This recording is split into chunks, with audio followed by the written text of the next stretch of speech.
إن الحمد لله نحمده ونستعينه ونستغفره ونعوذ بالله من شرور أنفسنا وسيئات أعمالنا من يهده الله فلا مضل له ومن يضلل فلا هادي له وأشهد أن لا إله إلا الله وحده لا شريك له وأشهد أن محمدا عبده ورسوله يا أيها الذين آمنوا اتقوا الله حق تقاته ولا تموتن إلا وأنتم مسلمون يا أيها الناس اتقوا ربكم الذي خلقكم من نفس واحدة وخلق منها زوجها وبث منهما رجالا كثيرا ونساء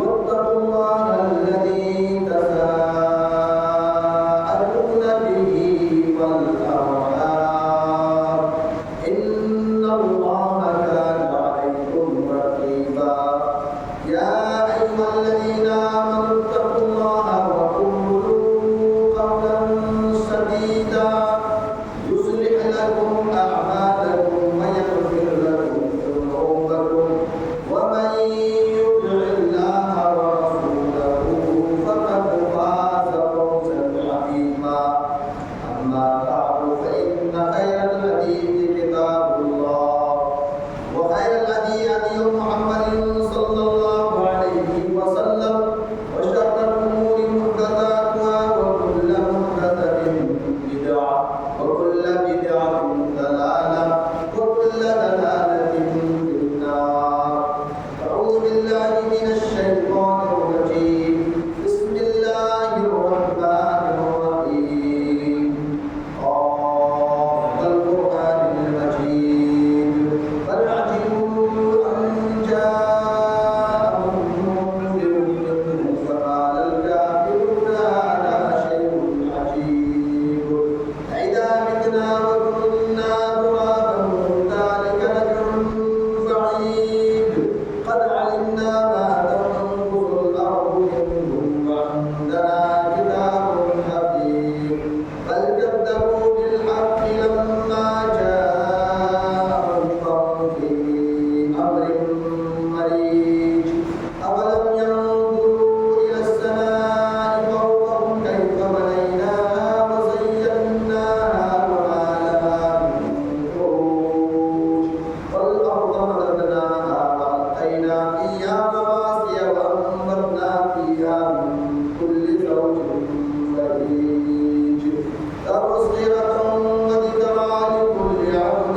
منيب ونزلنا من السماء ماء مباركا فأنبتنا به جنات وحب الحصيد والنخل باسقات لها طلع نضيد رزقا للعباد وأحيينا به بلدة ميتا كذلك الخروج كذبت قبلهم قوم نوح وأصحاب الرس وثمود وعاد وفرعون وإخوان لوط وأصحاب الأيكة وقوم تبع كل كذب الرسل وحق وعيد أفعينا بالخلق الأول بل هم في لبس من خلق جديد قال الله تعالى في موضع آخر يا أيها الذين آمنوا قوا أنفسكم وأهليكم نارا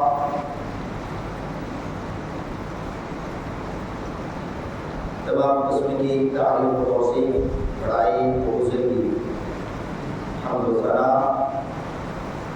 اللہ وحدہ لا شریک خالق کائنات مالک ارض و سما کے لیے لائق و زیبا ہے بعدہ درود و سلام کی پور نشاور اللہ کے تمام نبیوں و رسولوں پر خصوصاً اللہ کے آخری نبی و حبیب جناب محمد مصطفیٰ صلی اللہ علیہ وسلم پر اللهم صل على محمد وعلى آل محمد كما صليت على إبراهيم وعلى آل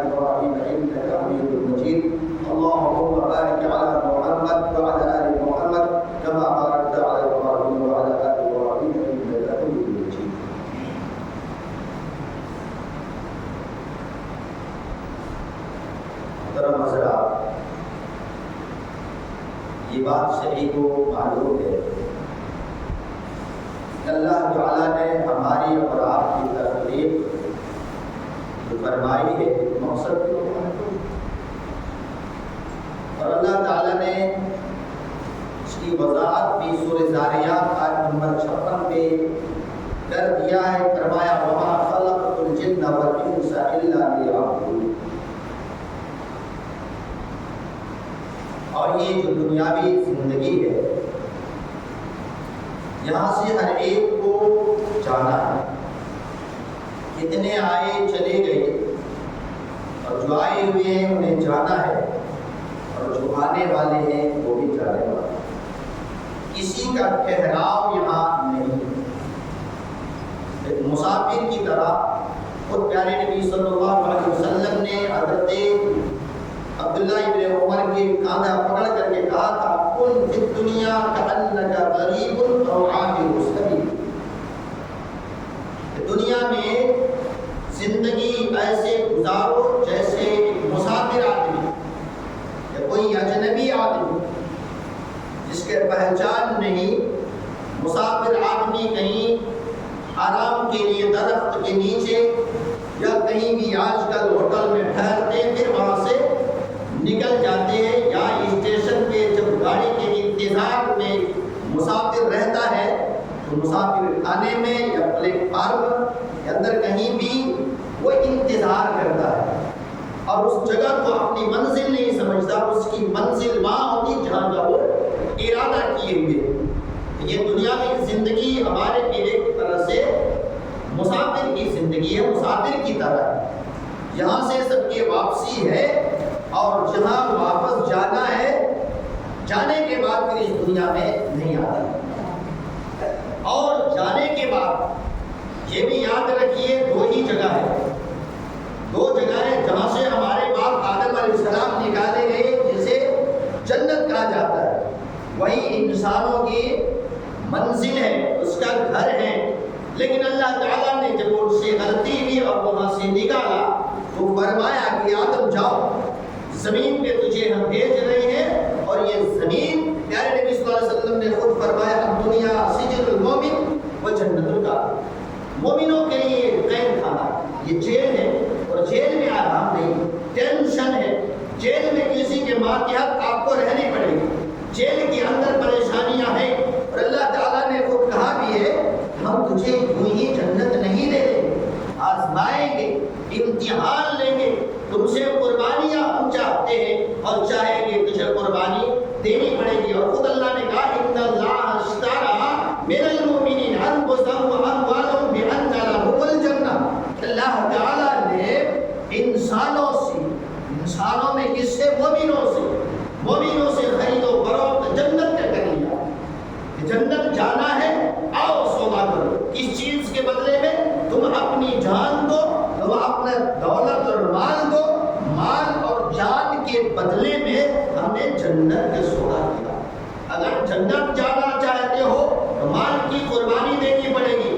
جنت جانا چاہتے ہو جان کی بھی قربانی دینی پڑے گی. وقت آنے پر ہمارے پاس تو یہاں ہوتا ٹائم, یہ جو وقت ہے نا, وقت کی قربانی نہیں دے پاتے اور قربانیوں سے کچھ سبق حاصل نہیں کر. اللہ کہہ رہا ہے جنت کا سودا تیرے رب نے تمہارے مال اور تمہارے جان کے بدلے میں کیا ہے. اور یاد رکھیے ایک انسان جب زمین پر آتا ہے, اگر آپ تھوڑی سی غور کریں گے تھوڑی دیر کے لیے تو آپ کو پتا چلے گا کئی انسانوں تمہاری جب پیدائش ہوتی ہے اللہ وہیں سے تمہیں ٹریننگ اور آگاہ بھی کرتا ہے, کائنات والوں کو بتاتا بھی ہے اور اس بچے کو سبق بھی پڑھاتا ہے کہ تمہیں مال کی اور جان کی قربانی کیسے دینی پڑے گی. تم اگر غور کرو ایک بچہ جب پیدا ہوتا ہے مال کی قربانی کس اعتبار سے؟ پیارے نبی صلی اللہ علیہ وسلم نے فرمایا عن الغلام شاتان وعن الجاریۃ شاۃ. جب لڑکا پیدا ہو تو 7ویں دن اس کے عقیقہ کرو, 2 بکری کی شکل میں جو برابر کی ہو. اگر لڑکی ہو تو ایک. تو یہاں کیا بچہ ابھی دنیا میں آیا ہے 7 دن صحیح روایت جو ہے اسی پر عمل بھی کرنا چاہیے. جب ہم شریعت پر عمل کرتے نہیں ہیں, جب اللہ کے رسول صلی اللہ علیہ وسلم کے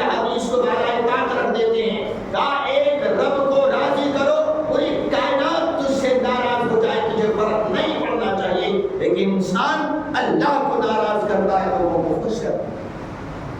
جب فرمایا کہا کہ مال کی قربانی وہیں سے تمہاری شروعات ہوتی ہے. بچہ پیدا ہوا ہے اس کے ساتھ میں دن کرنا کیا ہے؟ مال کی قربانی عقیقے کی شکل میں. عقیقہ جب کوئی کرتا ہے تو مال وہ بکری کی شکل میں روپے لگتا ہے، مال دولت اس میں لگ رہی ہے. تو عقیقہ کرنا یہ آگاہ اللہ کی جانب سے کیا جا رہا ہے. یہ شریعت ہمیں بتا رہی ہے تمہیں مال کی قربانی دینی ہے.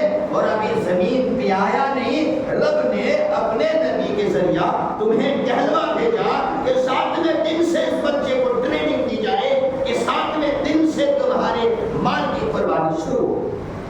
دیکھیے بات، یہ مال کی اعتبار سے ہے. اور 7ویں دن کیا کرتے؟ سر بھی موڑتے ہیں، سر کے بال موڑتے ہیں. تو یہ سر کے حصے کے ایک جز ہے، اس کو اللہ کے نام پر اس کو بھی قربان کرتے سمجھ لیجیے. یا دوسری شکل یہ ہے، یہ مال کے اعتبار سے عقیقہ ہے. جان کے اعتبار سے کیا ہے معلوم ہے؟ ایک تو ہے جان قربان کر دینا، اور ایک ہے جسم کے کسی حصے کو رب کے نام پر بھی کٹوا دینا. یہ بھی قربانی ہے، یہ بھی ایک قربانی ہے. سنیں کیا ہے کہ جب بچہ ہو، بچے کو ٹریننگ دی جاتی ہے. شریعت یہ بتاتی ہے جب یہ بچہ آیا تو اسے ختنہ کیا جاتا ہے. اسے ختنہ کیا جائے، چاہے 7 دن میں ہو، چاہے 1 مہینہ میں ہو، 1 سال میں، جیسے آدمی سہولت اپنے اندر پاتا ہے اس حساب سے. تو اس سے بھی ایک سبق یہ پڑھایا جاتا ہے، بچہ تو زمین پہ آیا ہے، تجھے اب جسم کی بھی قربانی دینی پڑے گی. اور بچہ ابھی چل پھر بھی نہیں رہا ہے اور دوڑ بھی نہیں رہا ہے، کچھ سمجھ بھی نہیں پا رہا ہے، لیکن اس کے جسم کے حصے کے ایک عضو کو، کچھ حصے کو کاٹ دیا جاتا.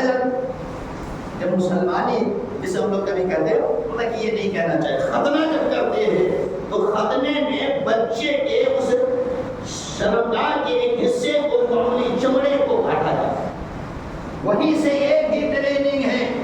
تجھے جب اللہ کا حکم آئے تو اپنے جسم کے اس حصے کو کٹوا لو. بچپنے میں، بڑے ہونے کے بعد اگر گردن بھی کٹانے کی بات آئے تجھے کٹوا.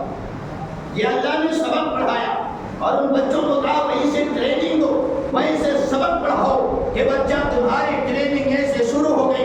ہم بچوں کو یوں ہی جب چھوڑ دیتے ہیں تو بڑے ہونے کے بعد کنٹرول سے باہر ہو جاتا ہے. اس کے بعد ماں باپ کہتے ہیں ہماری سنت ہے. بچے کو کنٹرول کیسے کرنا ہے؟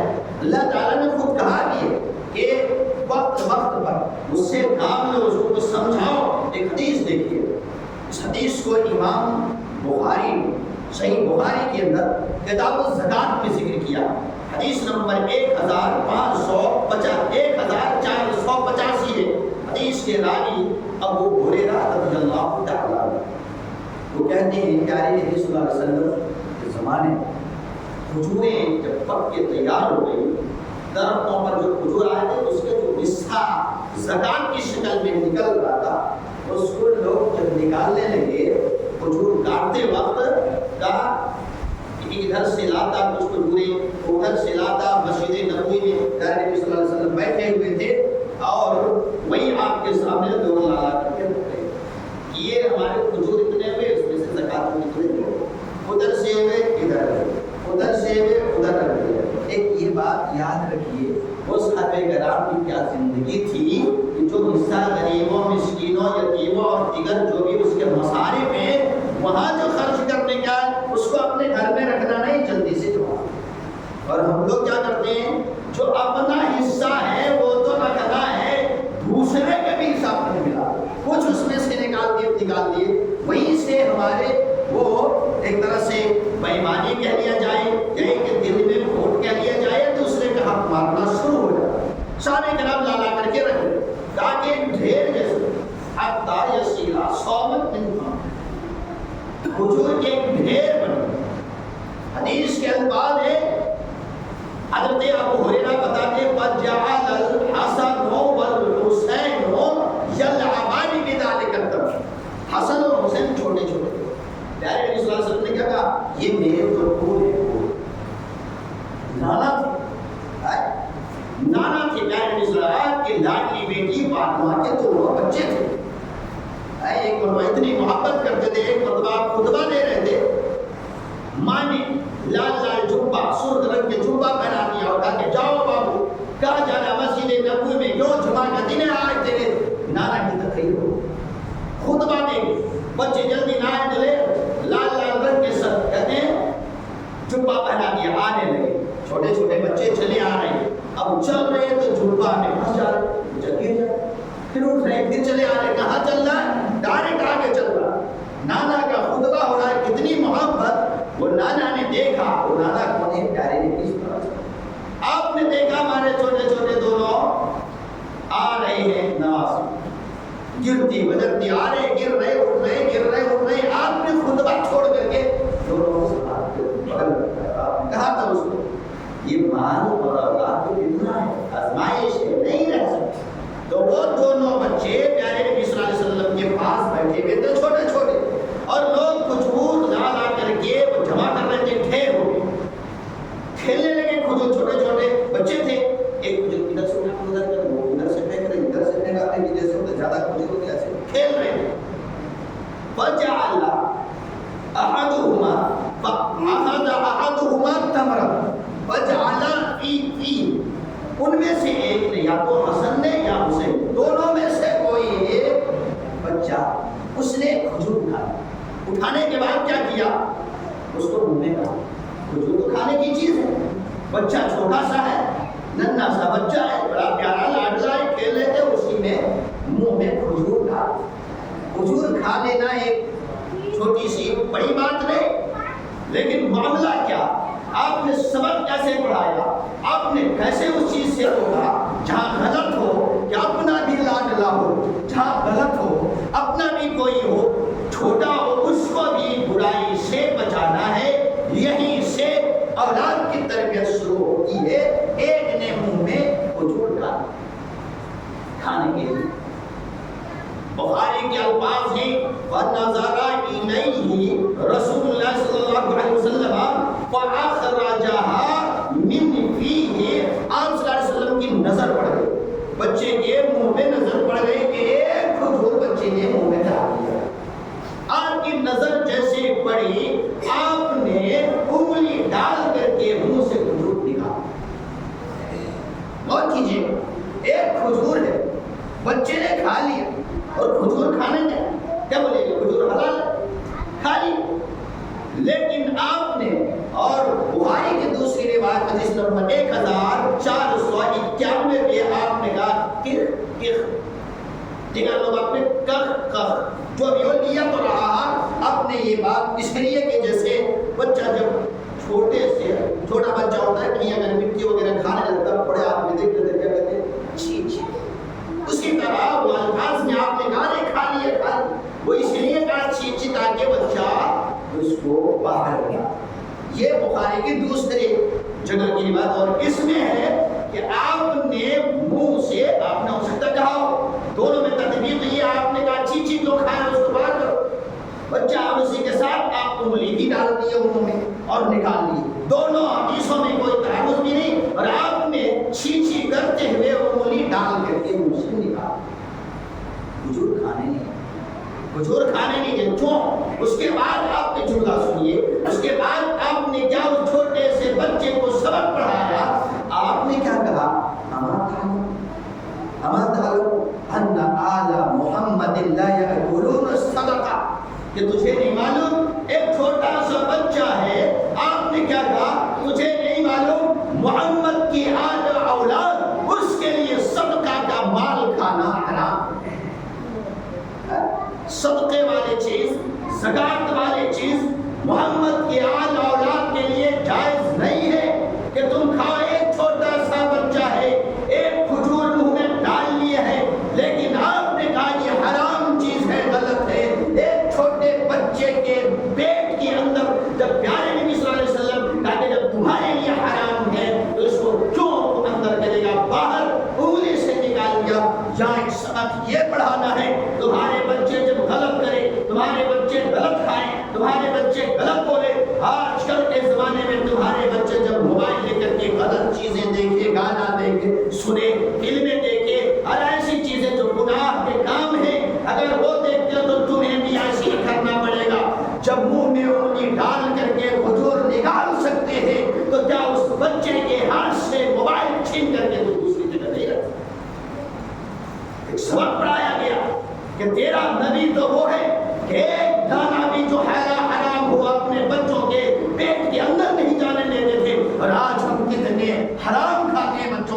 چاہیے. شادی بیاہ کا جب موقع آتا ہے ادھر سے لے لیے جہیز میں 2 لاکھ 2.5 لاکھ 3 لاکھ وہ تو کھا رہی ہیں, دوسرے کو ولیمہ میں بھی کھلا رہی ہیں, بارات بھی چلے جا رہی ہیں. ایک کھانے کے انبار اور کھانے کے لیے سب منہ کھولے.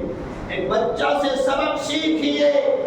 بچہ اگر چاہتا تو زیادہ لے لیتا, لے کر کے بھاگ جاتا. یہی تو ہماری شریعت بتاتی ہے جہاں حرام کی بات آ جائے تمہارے زبان پہ وہ لقمہ اور تمہارے حلق سے نیچے وہ لقمہ نہیں جانا چاہیے. ایک بچہ بھی اگر یہ کام کرے تمہارے تو تجھے روکنا چاہیے, لیکن وہ کیسے روکے گا جو کئی لاکھ روپے حرام میں لے کر کے خود کھاتا بھی ہے تو اس کو کھلاتا. یہی وجہ ہے ہم نے شریعت کو سمجھانے, ہم نے دین کو سمجھانے, ہم سمجھے یوں ہی چلایا. ارے اسی دین کے لیے پیارے نبی صلی اللہ علیہ وسلم نے کبھی طائف کے بستی میں آپ کو مار کے لہولہان کیا تھا. آپ جسم سے اپنے خون بہائے, آپ بے ہوش ہو کر کے زمین پہ گرے. آپ کو معلوم ہے کس لیے؟ ہمارے طرح تک اسلام پہنچا, مسجدوں کو ویران ہم نے کیا. مسجدوں سے کوئی مطلب نہیں. بچوں کی تربیت خود پیارے نبی صلی اللہ علیہ وسلم نے فرمایا ہر شخص ذمہ دار ہے.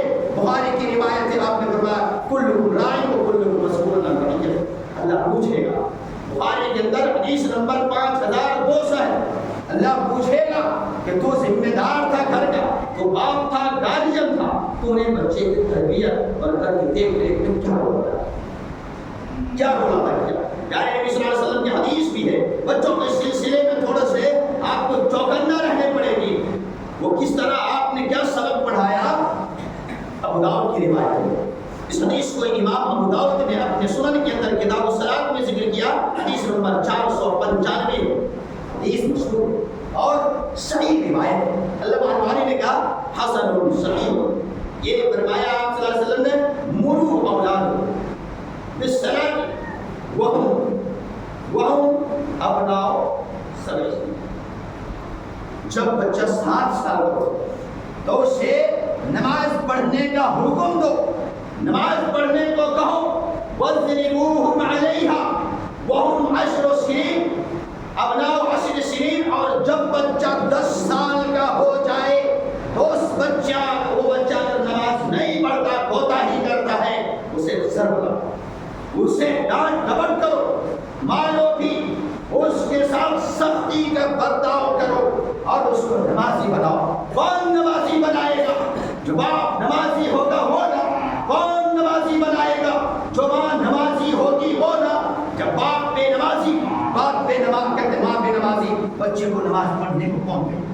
ہم نے شریعت کو سمجھا نہیں, قربانیاں کر لیتے ہیں ہم. اللہ ہمیں جس چیز کے لیے پیدا کیا ہے ہم کہتے ہیں یہاں جب کوئی امام رکھا جاتا, کوئی امام ہوتا ہے, اس کے امامت کے لیے بھی پیسہ دیتے, نماز پانچ وقت پڑھائے, بچوں کو کچھ پڑھائے اور خطبہ. اتنے زیادہ تر کام امام سے لیا جاتا ہے. اگر امام صاحب 5 وقت ٹائم پر نہ آئے, پھر 1 بجے جماعت ہے, 1:03 پہ آئے, 2 منٹ پہ آئے, ایک دن آئے, دوسرے دن آئے, تیسرے دن کبھی ایک نماز میں حاضر ہو, ہم لوگ کیا کہتے ہیں یہ امام چل نہیں رہا, اس امام کو نہیں رکھے. اور کتنے جگہ تو ایسے ہیں امام رکھتے ہیں.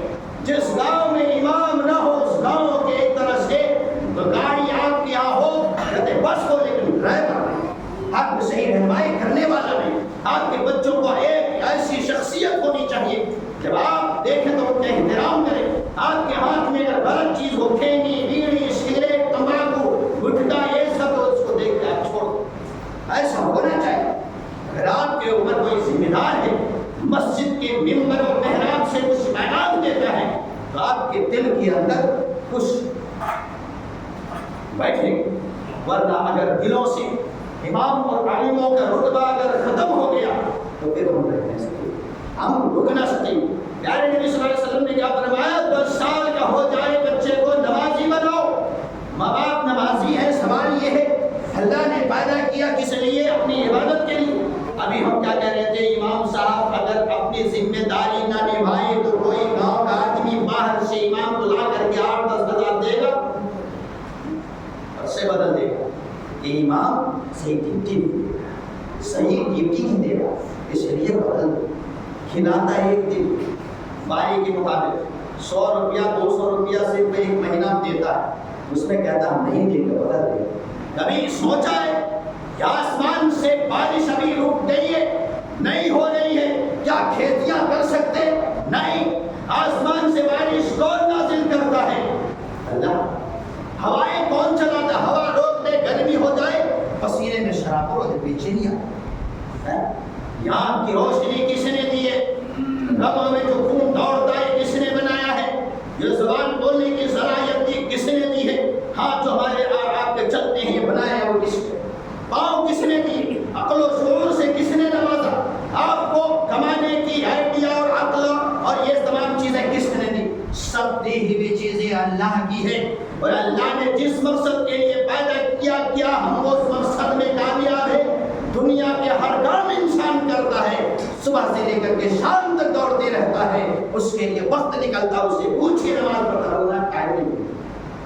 ارے انسان جب ایک امام اگر 2 دن غیر حاضری کرے یا ٹائم پر نہ آئے تو بدل لے۔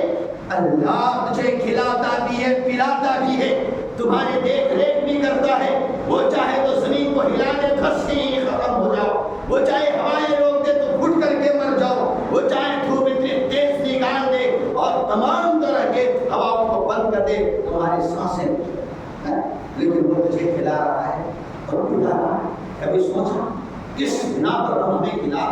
وہ رحمان ہے، وہ رحیم ہے، اس لیے ورنہ ہم لوگ کھلائے جانے کے لائق۔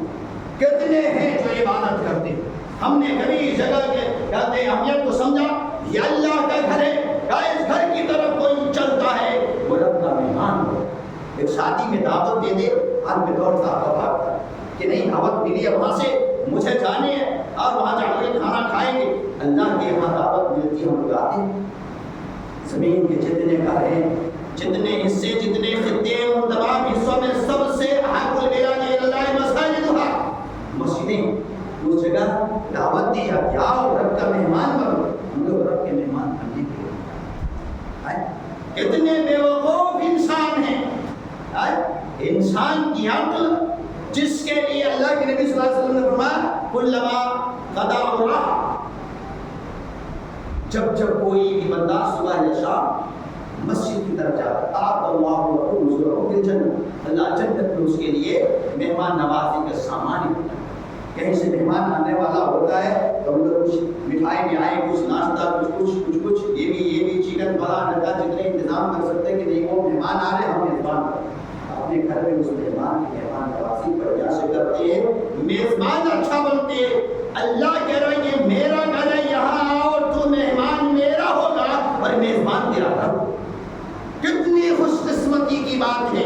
لیکن کبھی ہم سب نے سوچا ان مسجدوں کے احترام کیجیے، یہ ہمیں یہ مسجد رب نے دی ہے، اللہ کا گھر ہے، اگر اس سے دل لگائیں گے وہ جو گرمی ہوگی قیامت میں بھی بخاری کے الفاظ ہیں، پیارے نبی صلی اللہ علیہ وسلم نے فرمایا ہے وہ 7 قسم کے لوگ جو ہوں گے کہتے ہیں عرش کے سائے تلے ان میں سے کہا وَرَجُلٌ قَلْبُهُ مُعَلَّقٌ بِالْمَسَاجِدِ، جس کا دل مسجد سے لگا۔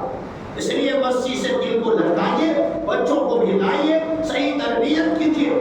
یہ بچے اگر صحیح ہوتے، وہی اللہ کہہ رہا ہے یا ایھا الذین آمنوا قوا انفسکم وأہلیکم نارا، ایمان والو اپنے آپ کو بھی اور اپنے گھر والوں کو بھی جنت میں آتے۔ اپنے بچوں کو، کیا آپ کے گھر میں بہت گرمی ہو، لائٹ چلی جائے تو کیا اس بچے کو باہر کرتے کہ نہیں گرمی سے لگتا رکھتے؟ کیا اس بچے کے لیے پنکھے کا انتظام کیا ہو؟ کیا آپ نے اس بچے کے لیے کولر کا انتظام کیا ہے؟ سب کر رہا کہ بچے کو تکلیف کبھی یہ انتظام کیے مرنے کے بعد جس قبر میں دفنائے جانا ہے اس کے لیے اس کالی کوٹری کے لیے کون سے بلب لگے ہوئے ہیں آپ کے ہاں؟ اللہ کے نبی صلی اللہ علیہ وسلم فرمایا الصلاۃ نور، اگر روشنی قبر کے اندر چاہتے ہو کہ لائٹ اور بلب سے زیادہ روشنی کرنے والی کوئی چیز تو کہا کہ وہ تمہاری نماز پڑھیے، پڑھائیے، قبر کے اندر روشنی ہے، چھاؤں میں رہنا ہے، ہوادار جگہ پہ، تو فرمایا مسجد سے دل لگاؤ، بچوں کو لگاؤ، عرش کے سائے تلے چلو۔ یہ سب کام ہمیں کرنا ہے لیکن کر رہے ہیں۔ بچوں کی تربیت کیجیے پیارے، اور یہ دینی مدرسے اور دینی تعلیم دیجیے تاکہ یہ بچے آپ کے مرنے کے بعد بھی دعا کریں۔ کیا کہ رب ارحمہما کما ربیانی صغیرا، پیارے نبی صلی اللہ علیہ وسلم نے فرمایا کہ مسلم شریف کی روایت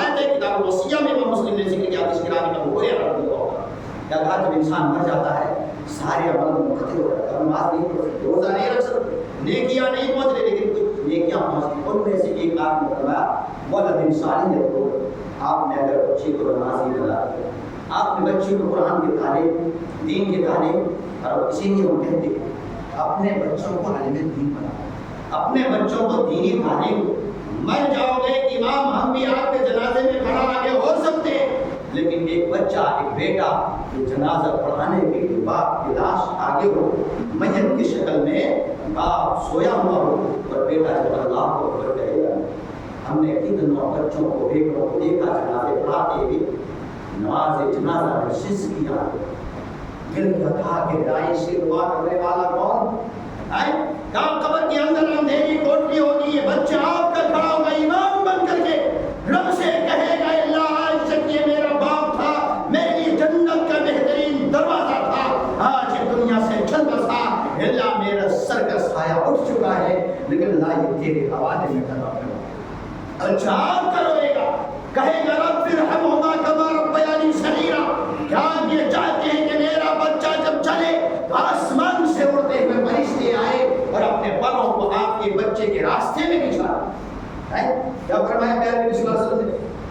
وَإِنَّ الْمَلَائِكَةَ لَتَضَعُ أَجْنِحَتَهَا رِزَلًا لِطَالِبِ الْعِلْمِ، ایک طالب علم جو قرآن و حدیث کا تعلیم حاصل کرنے کے لیے گھر سے نکلتا ہے، مسجد قرآن پڑھنے کے لیے چلے آ رہے ہیں، امام صاحب کے یہاں اپنے بچوں کو اس مقام پہ اگر پہنچانا ہے، آپ اگر کہیں نہیں پڑھا سکتی، اگر چاہتے فرشتے بھی آپ کے بچوں کے ارد گرد رہیں، آپ کا بچہ تقریر کرے، آپ کا بچہ قرآن کی تلاوت کرے اور آسمان کے فرشتے اگر اس کی تلاوت سنے، آپ کا بچہ زمین پہ چل رہا ہو، لیکن آپ کے بچے کے لیے فرشتے اپنے پروں کو بچھائے اٹھائے اڑاؤ۔ حدیث نمبر 3645، اس حدیث کو علامہ البانی نے کہا حسن بشواہدہ، اپنے شواہد کی اعتبار سے یہ حسن ہے، تاکہ جو طالب علم دینی تعلیم حاصل کرنے کے لیے گھر سے نکلتا ہے تو اس کے لیے فرشتے اپنے پروں کو بچھائے، اپنے بچوں کے خاطر کیجئے، آئے وہ بچہ جب ہوگا خیرکم من تعلم القرآن وعلمہ، بخاری کی روایت حدیث نمبر 5027 اور 28، کہ تم میں سب سے بہتر جتنے انسان ہیں پڑھنے والے ہیں، چاہے انجینئرنگ کرتا ہو چاہے ڈاکٹر، جو بھی اسکول کالج کسی بھی یونیورسٹی میں پڑھ رہا ہو، ان تمام پڑھنے والوں میں سب سے بہتر مقام مرتبہ فضیلت کے اعتبار سے کون ہے؟ جو قرآن پڑھتا ہے اور جو قرآن اپنے بچوں کو قرآن پڑھائی، قرآن ایک حرف پر 10 نیکی ملتی ہے، جس گھر میں قرآن کی تلاوت ہوتی ہے سکون اور اطمینان کا نزول ہوتا ہے، جس گھر میں قرآن کی تلاوت ہوتی ہے رحمت کے فرشتے گھیر لیتے ہیں، جس گھر میں بچہ تلاوت کرتا ہے اس بچے کا یا اس آدمی کا نام اللہ عرش کے درمیان یا اس کے بغل بغل جو فرشتے ہوتے ہیں ان کے بیچ میں اس کا نام ہے۔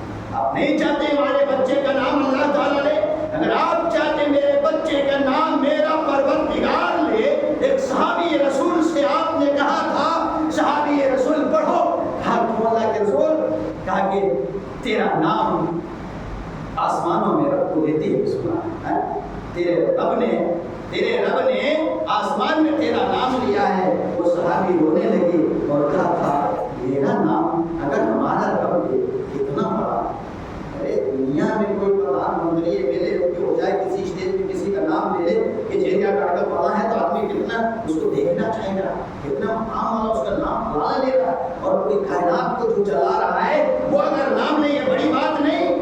آپ اپنے بچے خود آپ کا نام عرش والا اگر لے، اگر چاہتے ہیں تو رب کے قریب ہوئیے، مسجدوں کو آباد کیجیے، بچوں کو صحیح تربیت کیجیے۔ بچے اگر وہ دنیا سے آپ چلے گئے، بچہ ہاتھ اٹھا کر کے رب کی بارگاہ میں رو کر کے گر گرا کر کے سجدے میں ہو کر کے اللہ سے جب دعائیں مانگے گا اور کرے گا آپ کے حق میں، اللہ کی قسم قبر اگر تنگ ہوگی تو اللہ قبر کو چھاڑے، اگر وہاں تاریکی ہوگی، اندھیرا ہوگا، اس کو اللہ ختم کر دے گا، جنت کے بچھونے بچھا دے گا، جنت کے لباس پہنائے گا۔ یہ کب ہوگا؟ جب بچوں کے صحیح تربیت کریں گے، اپنے بچوں کو اس مقام تک پہنچائیے۔ بچہ آئے آپ کے مسجدوں میں مدرسوں میں قرآن کی تلاوت کرے، قرآن و حدیث کی تعلیم حاصل کرے، آپ خوش قسمت ہیں، اللہ آپ کو بھی انعام دے گا۔ اس بچوں سے کہے گا قیامت کے دن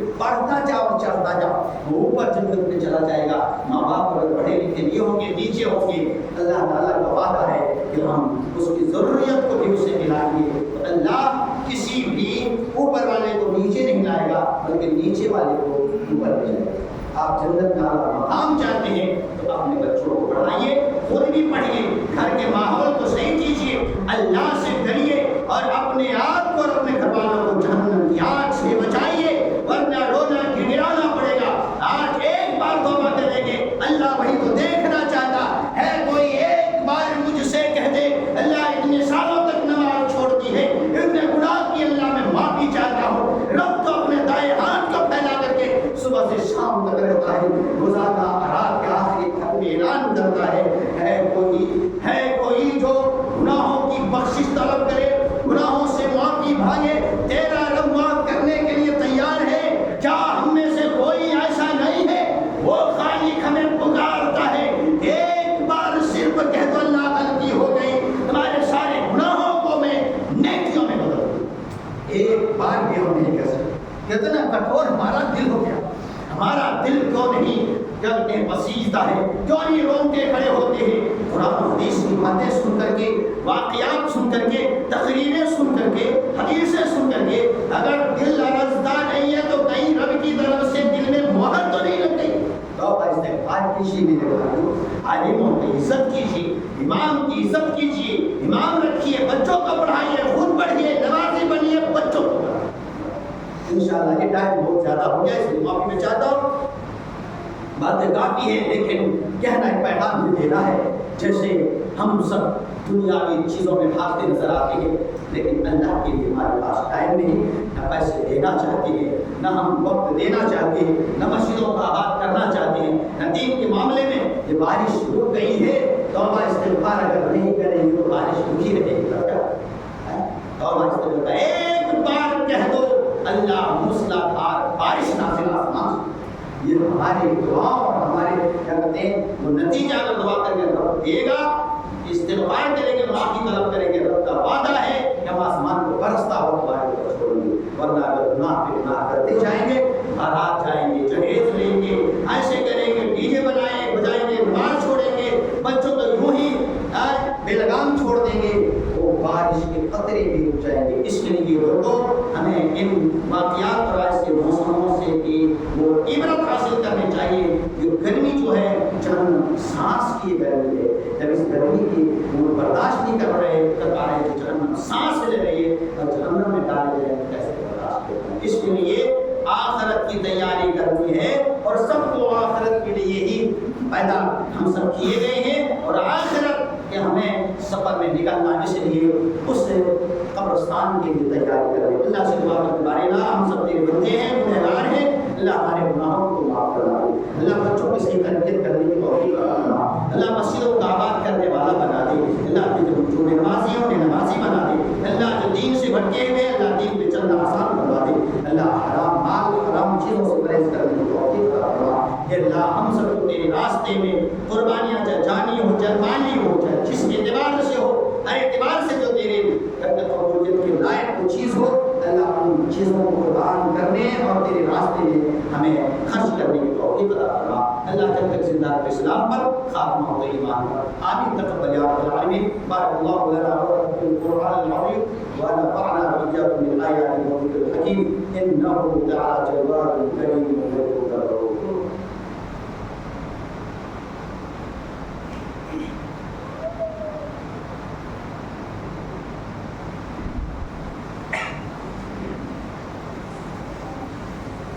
الحمد لله نحمده ونستعينه ونستغفره ونعوذ بالله من شرور